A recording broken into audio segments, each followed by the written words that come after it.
جو دریا کے اندر حبشی نے پھینک دیا تھا وہ سامنے ہے کشتی کے اندر، فوراً گلے سے لگایا، ماں کی ممتا پہ قرار ہوئی۔ کشتی والوں نے کہا یہ تو مجنون اور پاگل عورت ہے۔ ماں نے کہا میں مجنون اور پاگل نہیں، اس نے اپنا واقعہ سنایا، ان کو بڑا تعجب ہوا۔ کشتی والوں نے کہا اب ہمارا واقعہ سنو۔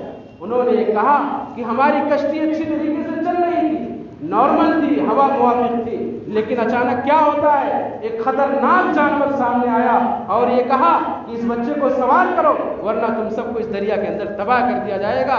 ہم نے اس بچے کو اس جانور کے منہ سے لیا اور یہ بچہ ہمیں اللہ تعالیٰ نے تم تک کس طرح پہنچایا۔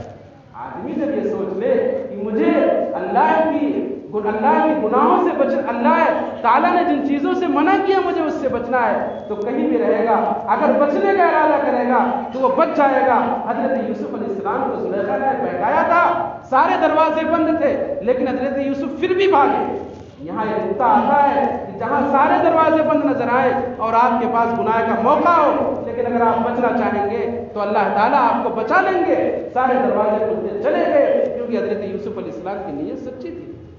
آج وقت ہے میرے معزز سامعین کہ آج ہی سے ہم توبہ کریں کہ ہم گناہ نہیں کریں گے، اللہ کے احکام کی پابندی کریں گے، اور جو ہم سے گناہ ہوا ہے ہم بڑے نادم اور شرمندہ ہیں، اپنی زندگی کے اندر اللہ کے احکام کو لائیں گے۔ اللہ تعالیٰ ہم سب کو معاف فرمائے۔ سنت ہے اللہ۔